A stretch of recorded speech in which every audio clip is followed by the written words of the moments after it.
C'est important de mettre ces lieux. 70% de probabilité qu'un contenu soit plus découvert s'il est associé à un lieu. Ouais, définitivement. Moi, c'est juste dans mon expérience personnelle avec l'app. Moi, je suis pas nécessairement intéressé à savoir, à regarder qu'est-ce qui se passe avec le hashtag Quel. Ouais. Mais je vais regarder qu'est-ce qui se passe à Trois-Rivières pour savoir si sont les parties, où est-ce que ça va turn up à soir, qu'est-ce qui se passe, c'est quoi la vie. Moi, je regarde, tu sais, maintenant, j'étais un petit peu dubitatif au niveau des stories parce que c'est dur de toujours être régulier dans la qualité de la création de tes contenus que tu vas mettre, mettons, newsfeed versus stories. Ouais. Puis en fait, c'est pas un problème. Les gens comprennent que c'est vraiment très très très instantané, c'est fait sur le fly, donc que la qualité soit pas au rendez-vous, c'est correct. Donc les gens sont beaucoup plus enclins à le faire, à mentionner donc un hashtag ou une localisation géographique. Et quand tu te rends donc dans les pages de ces localisations géographiques hashtag là, tu peux regarder la story de ces événements-là. Et là, tu vois vraiment plein de contenus créés par du monde que tu connais juste ni d'Eve ni d'Adam. C'est fabuleux. Ça peut t'inspirer, ça te fait découvrir des plages chez toi, genre c'est assez insane. C'est assez insane. Tu pars en voyage, mettons, t'arrives dans une place, tu regardes la story, tu vas voir les bars cool où sortir, les choses on en a pas parlé encore, ça. mais justement les bars, les restaurants, ça doit être fabuleux. Vraiment fort. Le problème avec les restaurateurs, les barman, les gens de l'hôtellerie, c'est des gens pour qui j'ai beaucoup de respect. Moi, je travaille longtemps dans la restauration chez Xetoff. C'est des gens qui veulent du retour sur investissement sans vouloir faire d'investissement. Tu vois ce que je veux dire un petit peu? C'est des gens qui ont pas beaucoup de temps. Tu mets beaucoup de gens dans le même panier. Ouais, mais c'est pas ça. Malheureusement, c'est beaucoup, tu vois, genre, c'est correct, ça c'est moi, les gens vont me pointer à moi du doigt, genre, je suis bien à l'aise avec ça. Il y a des gens, l'atelier par exemple, eux dépensent énormément d'argent, mais ils font énormément de chiffres. Là, je parle donc par exemple à Québec. Mais moi, il y a beaucoup d'amis à moi qui sont restaurateurs, puis quand je leur dis, bon, écoute, on va essayer de débloquer par exemple un 500$ par mois, ça grince des dents, hein.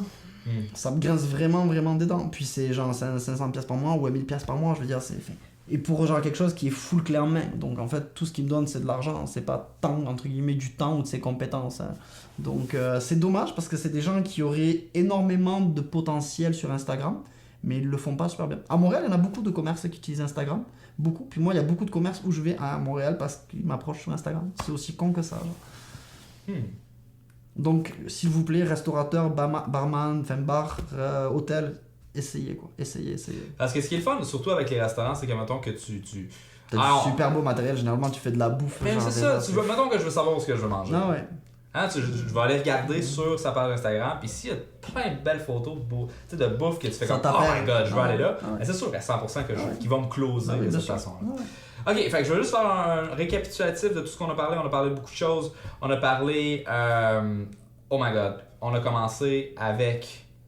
on a comme trop. On a parlé de tout ce qu'il y avait à parler. On a parlé de trop de choses. Ok. On n'a pas parlé des influenceurs. On n'a pas encore parlé des influenceurs. On va faire une mention rapide parce que là, le podcast va être très long. Fait qu'on a commencé à parler de la stratégie de contenu. Comment est-ce qu'on. C'est quoi une stratégie de contenu sur Instagram? Comment est-ce qu'on essaie de définir la stratégie d'affaires qu'est-ce qu'on va publier? Faut que ça soit en accord avec les valeurs de ton entreprise. Ça te prend un minimum de publications qui font du sens sur Instagram pour être capable d'avoir une certaine croissance. Ensuite de ça, on a regardé comment est-ce qu'on fait pour générer des leads. On a regardé un petit peu avec la publicité. Si jamais vous voulez essayer le Facebook Leadage, je vous recommande à 100%. Je vais l'essayer, honnêtement, je suis curieux. Si vous avez un lead magnet, quelque chose à te donner en échange de l'adresse courriel, it's a no-brainer. Puis tous les gens, on parle de restauration, là. Vous êtes un restaurateur, faites de la publicité sur Instagram dans les heures qui sont propices à ce... Regardez, c'est quoi les... si vous êtes un restaurateur, mettons dans une place comme Québec, qui est une ville qui est visitée par des centaines de milliers de personnes chaque fois, essayez de regarder les hashtags qui sont utilisés par les touristes. Par exemple, ma capitale. En utilisant les hashtags qu'utilisent vos clientèles, ils vont vous spotter. Parce que c'est avec quoi ils communiquent. Même si tu veux pas te casser la tête avec les hashtags, fais de la pub. Ça coûte tellement pas cher sur Instagram. Moi, je sais pas payer. C'est 4$ par mois. Mais en fait, c'est chiant que les gens n'aiment pas payer. Et toi, tu veux pas payer. Mais moi, je leur garantis du ROI de manière organique. Et c'est ça qui est beau avec Instagram. On peut faire du ROI de manière organique sans avoir à faire forcément de la publicité. Et il n'y a pas un seul de mes clients que je vais voir, avec qui je travaille, et je lui place de la publicité avant d'avoir exploité son potentiel organique à 100%. Aucun. Parce qu'il y a vraiment de très belles choses à faire. Moi, je dois faire l'inverse. Moi, je fais l'inverse. C'est bon, ça. Est-ce que parce que c'est du travail, l'organique. C'est du travail. Ah, c'est du travail, mais je me semble que récemment, tu as fait un screenshot de ton SEO sur ton site web où tu disais que c'était beaucoup d'efforts, mais qu'à long terme, ça payait un esti. Oui, c'est pas toi qui as dit ça? Mais c'est pas la même chose. Le référencement Google, on parle d'1 million de visites versus il y a des gens Instagram, on parle de 800 millions d'usagers en même pas fin 2017. Oui, mais qui vont avoir pris le temps de lire un contenu puis qui vont avoir été engagés versus si on liké une photo de moi en bobette. Jolie fesse. Sérieux, quand même solide. Mais parce que c'est pas le même type non plus de... Tu sais, on s'entend le référencement c'est comparable. versus Instagram. Même principe pour Facebook. Tu sais, je suis pas quelqu'un qui va aimer... qui fait beaucoup de... Tu sais, j'en fais, mais... J'aime beaucoup mieux mettre de la publicité parce que c'est tellement instantané et c'est tellement... Ça te permet de tester plein de choses. L'organisme, ce que j'aime pas, c'est que faut que tu testes, puis c'est long, puis t'as pas un résultat tout de suite. Faut que tu dis, je vais essayer de poster ça, je vais le faire pendant une semaine, on va regarder le retour. Ok, je vais essayer peut-être. Je suis pas d'accord avec toi, par exemple, tu vois, nous, Réverbère, ça fait plug, genre, mais on garantit. À 1h30 dans le podcast, on a enfin un point sur lequel on n'est pas d'accord. Genre, sur Réverbère, nous, juste en faisant de l'organique, on garantit des résultats 3 à 4 semaines après l'opérationnalisation de la stratégie. C'est pas du long terme, c'est du très court terme. Puis on est vraiment bien à l'aise avec ça. Mais on a une démarche, on a un process qui est extrêmement cartésien, qui est énormément basé sur de la data et qui fait en sorte qu'on est capable de faire ça. C'est sûr qu'on fera peut-être pas aussi rapidement autant que toi avec de la publicité, mais juste en organique, ce qu'on fait, c'est quand même pas mal hot. Ouais. Mais le problème Instagram est la plateforme pour avec l'organique, c'est qu'il faut que tu aies déjà beaucoup de gens qui te suivent. Pas forcément. Mais ce que je veux dire pour avoir un ROI rapidement.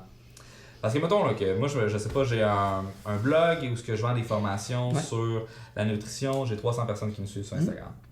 Comment est-ce que je fais rapidement pour être capable d'avoir un ROI en organique? Va interagir avec le monde, tu peux le faire avec Instagram.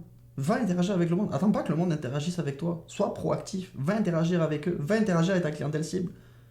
Puis si tu interagis bien avec eux, ils vont interagir avec toi. C'est quelque chose que tu peux pas faire sur Facebook. J'en parle beaucoup parce que Facebook est en train de me gonfler solidement en ce moment. Vraiment, genre, puis je l'ai là. Donc, interagis avec le monde, profite de cette opportunité-là. Instagram, c'est le réseau social le plus malléable ever, genre, c'est le Far West. Ça me rappelle un peu Twitter, à l'époque où tu pouvais builder, genre, des applications tierces dans tous les sens, parce que l'API, c'était, genre, Free Party for All. C'est pareil sur Instagram actuellement, sauf que c'est beaucoup plus solide.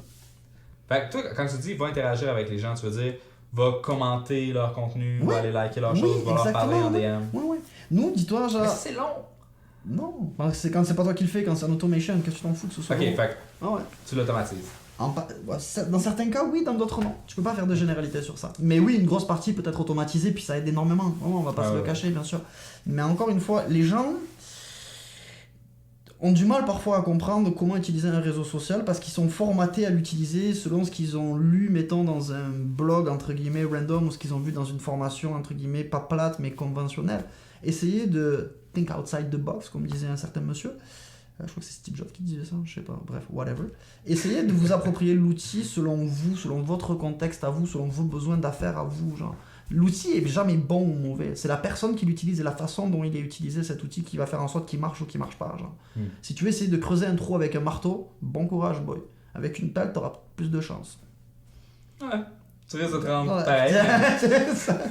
On parlait de temps tantôt, tu vois. Ça serait peut-être plus difficile. Okay, bon. Fait qu'on a parlé du contenu, qu'est-ce qu'on va publier sur Instagram. Ensuite de ça, on a parlé... des pods influenceurs, on a parlé d'automation marketing également, puis on en reparle là. Exact.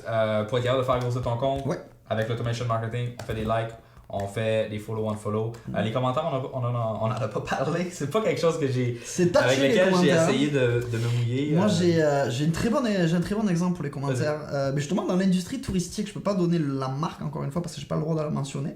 Mais une marque qui est partie from scratch vraiment et qui est montée à l'équivalent de 7000 abonnés en 10 semaines, je te dirais. Avec 94 contenus publiés sur le compte de la marque. Ça fait environ un contenu par jour. On est en dessous des standards d'Instagram. Bref, on avait une stratégie d'automation marketing qui visait à commenter le statut de certaines personnes qu'on avait ciblées en amont, toujours très important la stratégie, pour justement les encourager à créer du contenu et à identifier avec le hashtag de la marque en fait. La marque, donc, nous on a arrêté la campagne, on a été monté, je dis, à 7000 abonnés. À l'époque, il y avait déjà 10 000 contenus qui avaient été créés par la communauté. On est rendu à 17 000. Le monde continue. Qu'est-ce que tu commentais? À qui tu commentais? Ça dépend. Ah, merde! Je peux pas tout dire. Il y a des choses que je peux pas dire malheureusement. Mais je peux pas te donner l'essence même du message à qui je le dis. Mais en gros, le call to action du message, c'était mentionner le nom de la marque, le hashtag de la marque dans vos publications, comme n'importe quel hashtag. Ah, maintenant que je suis une compagnie de voyage. On risque de le partager dans notre fil de nouvelles. Ok. Fait que, admettons que je suis une compagnie de voyage. Et... Vous en avez une, je crois, en plus à Trois-Rivières qui est intéressante, pas loin. Mais mettons que c'est ça que je fais. Je fais juste me mettre dans la peau pour être capable de deviner qu'est-ce qui est passé pour de vrai. Parce que tu veux pas me dire. T'as la liste de toutes tes ventes de clients. Fait que t'es capable de prendre probablement Ah non, tu faire ça sur Instagram? Du retargeting avec les... Du retargeting avec la liste d'emails de tes clients. Du CSV, tu passes par Facebook, donc oui, tu peux. Mais pas en pub, Toi, tu le vois en organique. Pas avec les outils que j'utilise actuellement, mais ça me surprendrait pas que tu puisses le faire. Mais si, tu pourrais le faire. En plus, c'est débile ce que je te dis, oui, tu pourrais le faire. Parce que c'est pas tout le monde qui met leur email dans leur compte Instagram. Mais si la faudrait que tu aies le handle Instagram, le username, et tu pourrais le faire. Tu pourrais te monter une liste via un CSV, l'importer dans un outil pour le faire. Oui, tu pourrais. Fait que ça serait le genre de choses. Mettons que tu as une compagnie de voyage, tu t'arranges pour avoir le handle des gens sur Instagram, et puis là, tout le monde, quand tu vois qu'ils font des photos en voyage, probablement qu'ils ont une location qui est hors Québec, tu leur envoies un message en commentaire qui leur dit sick pic, bro. C'était pas ça, tu vois, parce que c'est justement avec ce genre de commentaire qui te fait flag. Je vais être plus précis dans mon explication. Okay. On avait identifié, nous, 100 comptes qui étaient pour nous, entre guillemets, j'essaie de rester vraiment à la limite du correct puis t'en donnant un peu plus. Ouais. On avait identifié 100 comptes dont les abonnés étaient intéressants pour la marque en fait. Ok. On était vraiment parti sur cette philosophie, ça représentait vraiment un bassin énorme, on parle de plusieurs centaines de milliers de personnes. Et donc la stratégie était vraiment nous de positionner notre marque auprès de cette clientèle-là. Et pour arriver à cet objectif, on leur a demandé d'associer le nom de la marque au contenu donc qu'ils créaient. Et à partir de là, ça en est suivi, je te dirais, cette avalanche de création de contenu, puisque la marque, nous, on s'en occupe plus, elle fait plus cette stratégie-là, mais le monde continue à créer du contenu en associant le fameux hashtag de la marque à leur contenu. Okay. Actuellement, je crois que c'est plus de 17 000 contenus qui ont été créés, alors que la campagne a été arrêtée il y a belle lurette. Et ça nous a permis de créer la discussion avec du monde. C'est ça. Si la personne met le hashtag dans sa photo... Tantôt, tu sais, tu parlais genre d'un lead magnet. Nous, notre lead magnet, c'était quoi? C'était on risque de partager votre photo sur notre fil de nouvelles. Puis il y en a eu, genre, puis le repost, c'est une stratégie qui est vraiment très intéressante sur Instagram. Tantôt, on parlait de gain de temps. Là, vous avez un gain de temps fabuleux. Genre, vous créez le contenu, vous avez jusqu'à le réutiliser.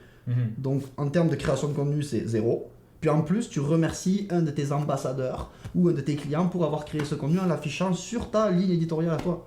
Le meilleur des deux mondes, mon ami. Super. Donc, on avait vraiment des objectifs de positionnement de marque par rapport à cette campagne-là, qui ont été atteints dans la mesure où la marque vit encore par le biais donc des clients des gens qu'on ciblait. On va y arriver.